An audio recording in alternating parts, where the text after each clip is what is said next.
Well, hiya, BookTube. Bill Ruttenberg here with the Ruttenberg Library. Wanted to come to you today with a Historathon 2024 update video for this first quarter of reading. As many of you know, or if you're new to the channel and you're not aware of what Historathon 2024 is, it's a year-long reading event where we celebrate and read history nonfiction.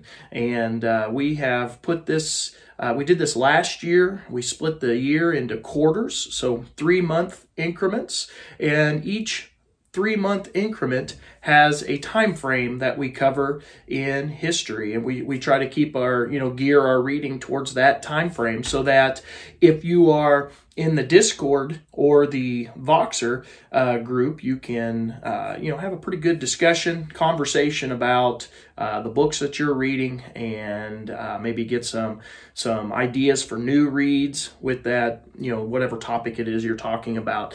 But here in the first 3 months, January, February, and March, we are covering prehistory all the way up to 500 AD. And this is a period of history for me that I just have not read very much at all in. And if you've been to the channel, you know that, or if you're new to the channel, you know that I teach history, but I don't tend to teach that early stuff. I am more of a, I guess if I have a specialty, it's the 17 and 1800s in American history. And that's kind of where the bulk of my collection, when you get to looking through my shelves all through my house, that's what the bulk of my collection consists of.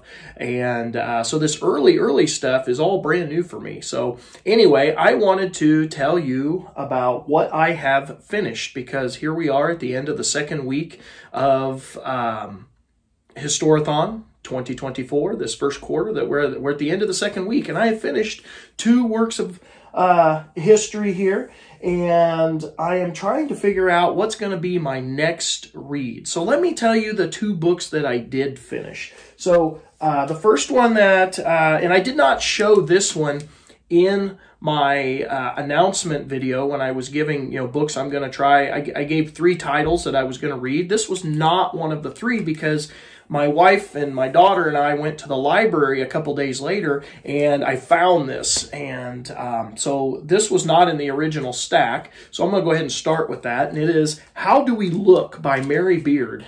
This is a really short one. This was, oh goodness, 240 pages if you include the the list of illustrations and the index at the back. It was only 240 pages, not very much.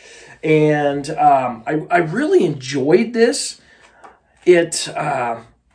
It was something that was just a little bit different. And Mary Beard splits the book into 2 parts. And the first part is, just as humans, how do we view ourselves? And she starts in ancient history with the different works of art. And it's not something that's all-encompassing. It doesn't cover everything. But it talks more to the styles that different civilizations had in their artwork. And it was just really interesting. Super easy read, big print, lots of pictures, as you can see. This is like a typical page. So, this is not really a work that I would brag about getting done. It's not a real big book, but it was very, very interesting. And it just talks about exactly what the title says. How do we look? How do we view ourselves as humans? And it starts, like I said, that first part of the book looks at just the human body and how we view ourselves. And it talks about, how things started out real basic. And then you get to the Greeks, and we have this revolution in our artwork where it becomes very, it started showing the human body a lot different. We start viewing ourselves a lot different. And how from that point on, that revolution that we had, it kind of changed the artwork from that point on. And then the second half of the book is the artwork, how we view the artwork from a religious perspective, which was very interesting as well. And Mary Beard covers several different religions, definitely not all of them, but several different ones, and then just how the religions interacted with each other's artwork. So, you know, she talks about the Jewish faith, the Christian faith, the Muslim faith. She gets into the Hindus, and I believe there was a little bit about Buddhism. But anyway, it was very, very interesting, you know, and like I said, it's full of pictures. I'm a visual person, so that really helped me as she was talking about these different things, and gets into some of the just absolutely, I don't know if you could see the coloring in that, but absolutely beautiful artwork that we see throughout the world.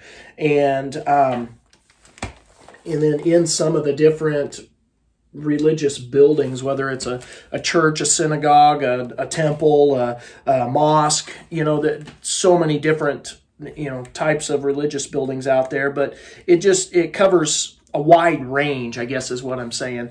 And I found it to be very fascinating, and glad I picked that up. I got to get it back to the library, but glad I picked it up, and I would recommend people to read that. And it was easy to understand. It's not it's scholarly, but it's not scholarly. Like the language in it was easy to understand. It's not going to go over your head. So I highly recommend that. I thought it was really good. That was my very first Mary Beard book. She's got several works out there, but that was the first one that I'm going to try.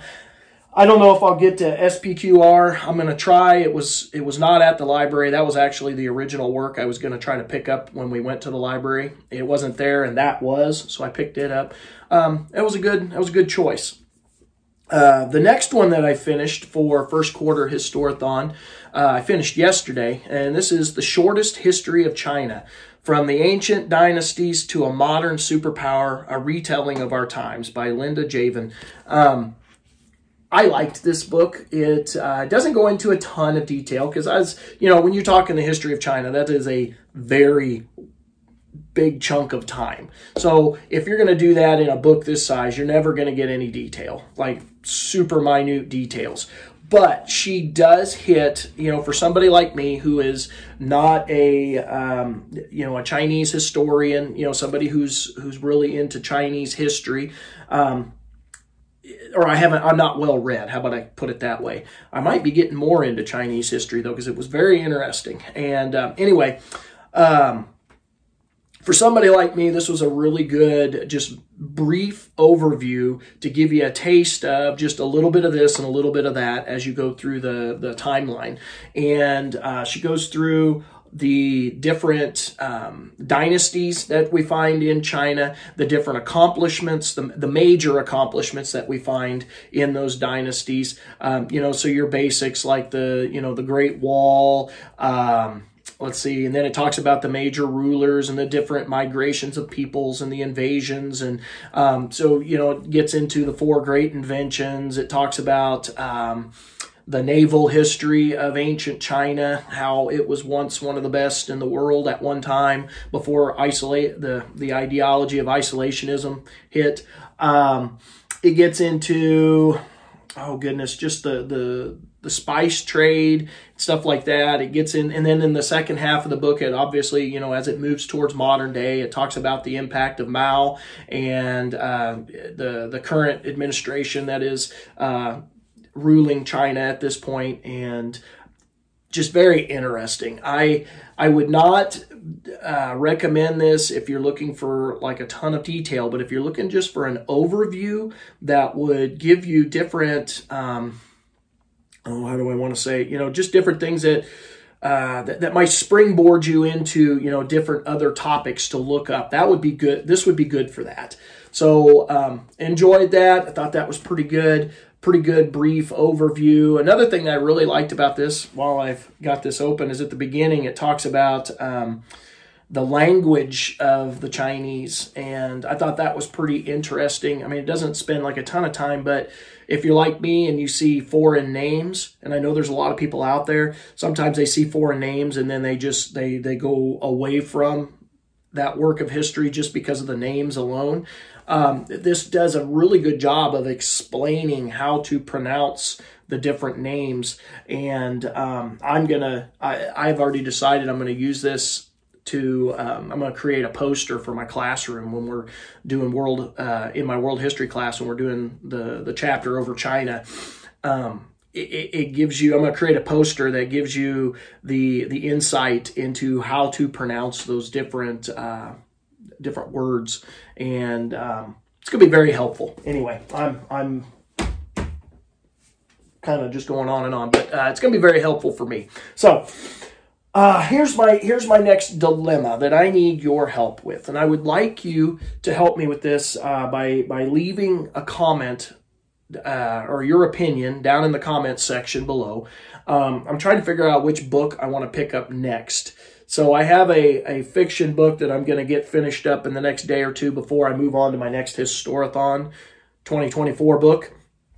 But the next two that are on the list are Rubicon, The Last Years of the Roman Republic by Tom Holland. And I introduced this in my announcement video as one of my three books that I wanted to get read for this quarter.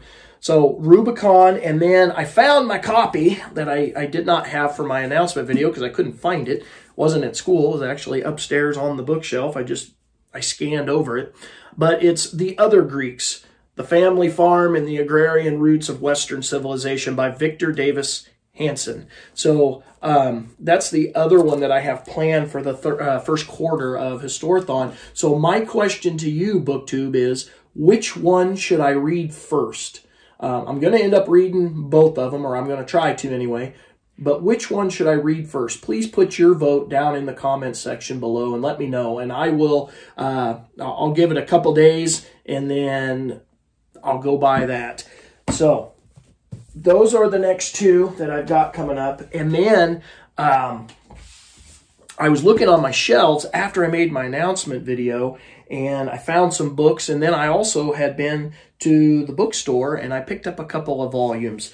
And I wanted to add these to the pile of possibilities for the first quarter. So I found another book by Mary Beard. It's The Coliseum. And Keith Hopkins and Mary Beard were the authors of this. This is kind of a neat cover. The cover, like, it stops. I don't have any other books like this. It's kind of neat. It stops, but this book is on the Coliseum. And I'll read the back to you. It says, anyone visiting Rome and making the obligatory sightseeing tour of the Coliseum will do well to read this book in advance and to keep it at hand. Enjoyment will be much enhanced. And that was by Alan Massey from The Spectator. And then another comment that was put in here was, this lively book carries the reader painlessly through a complex record of legend and history. By the end, the authors have touched authoritatively on architecture, mythological spectacle, imperial patronage, gladiators, sadism, early Christianity, and modern romantic impressions. A delightful and instructive account. So I'm gonna read this, and you know, it's not going to take me very long either. It's a couple hundred it's less than a couple hundred pages, and I think I'll be able to buzz right through that. So that'll be one that I get read for first quarter. It's on my pile of possibilities, but I'm pretty sure I'm going to get that one read. And another one that I had picked up was The Spartans, The World of the Warrior Heroes of Ancient Greece by Paul Cartledge. And I picked these books up for dirt cheap. I was pretty excited when I found them because, you know, we were getting ready to do Historathon, so it worked out really well. Says this has got inside the reading, it does say it's got 4 maps, 27 black and white illustrations that go along with the narrative. It says the Spartans of ancient Greece were a powerful and unique people, radically different from any civilization before or since. A society of warrior heroes who were the living exemplars of such core values as self-sacrifice, community endeavor, and achievement against all odds. Qualities that today signify the ultimate heroism. So much so, in fact, that scholars acknowledge that Thomas More probably had Sparta centrally in mind when in 1516 he coined the term utopia. The Spartans also epitomized the adjective laconic And during the Battle of Thermopylae, when the 300 Spartan warriors were told that there were enough archers on the Persian side to block out the sun with their missiles, Dionysius, one of the 300, is said to have replied, "So much the better, we shall fight in the shade." Paul Cartledge is the distinguished scholar and historian who has long been seen as the world's leading expert on Sparta. In Spartans, which resounds with the battle cries of the ancient Greeks, he engagingly examines how, and despite the high value placed on masculine ideals, the Spartans nevertheless allowed women an unusually dominant and powerful role, and takes a compelling look at many illustrious Spartan figures who bestride the world of history and legend, including, and I'm going to struggle with these names, but Lycurgus, Lysander, King Leonidas, and Helen of Troy, and Sparta. Based firmly on ancient sources, both written texts, many of which are quoted in the new translations, and archaeological artifacts, Cartledge's rich narrative spans the rise and fall of this singular society. And here's a picture of our author there. So, yeah, and I think I forgot to tell you on the other book, but this particular book is the Overlook Press out of Woodstock in New York, and it is a 2002 originally, but this is a 2003 edition of this book. So I was happy to find that, and I'm going to put it on my stack of possibilities, my pile of possibilities. That book by Mary Beard, let me go back here. This is from Harvard University Press out of Cambridge, and it is a 2005 book. So, both of these from the last, 20 years or so. Now, the other one that I found on my shelf that I didn't even think of till just the other day, and I've got these, they're Folio Society books, Empires of the Ancient Near East. And I got a whole set of them. They're still in the plastic. My wife asked me, "Why do you still have the plastic on there?" And I said, "I don't know." So I'm taking the plastic off for you, BookTube. Little dust. Taking the plastic off for you. There you go. Look at those beauties. Aren't those beautiful? And I might get to these. I'm going to get to these other couple before I get to these, but I might get to these. Let me pull one out and let you just see how beautiful these books are. They are beauties. Nice artwork on each of the individual. This one's the Persians. So just to kind of give you an idea, inside cover there, got nice maps, got beautiful photos that go with this. Let me show you a couple, and they're actually pull-outs. I'm not going to pull them out, but they actually fold out. These are just wonderfully done. They're absolutely beautiful books. But I have not even taken the wrapper off of them. But now that we're doing this Historathon, I have a definite reason to. Not that I didn't have one to begin with, but this just gives me all the more reason to open those up. But anyway, that's got the Persians, the Hittites, the Babylonians, and the Egyptians in there. So I'm excited to possibly dig into those. If not this year, maybe I'll dig into them next year. But anyway, BookTube, I just wanted to give you an update. I've got, like I said, I've got a pile of possibilities going. These are for the near future. I've got these two as my next two reads. I need you to tell me which one am I going to read first. Which one do you think? Leave that down in the comments section down below. And then the two books that I have finished so far for Historathon 2024, and I would recommend them to anybody. I think they were pretty good. This one's definitely for beginners. If you are well versed in Chinese history, you probably don't need to pick this up. But it was a really good one for beginners like me, and this was a really good look at ancient artwork based on the individual, and then based on how it came across to different religions. Very interesting. So, BookTube, what are you guys reading? Are you involved in Historathon 2024? First of all, are you involved? And if you are, How many books have you gotten completed, if any, and what are you reading? Let me know in the comments section below. I'm always looking for new titles that are must-reads. So let me know if you've read one that you think I need to get my hands on. So BookTube, until next time, happy reading.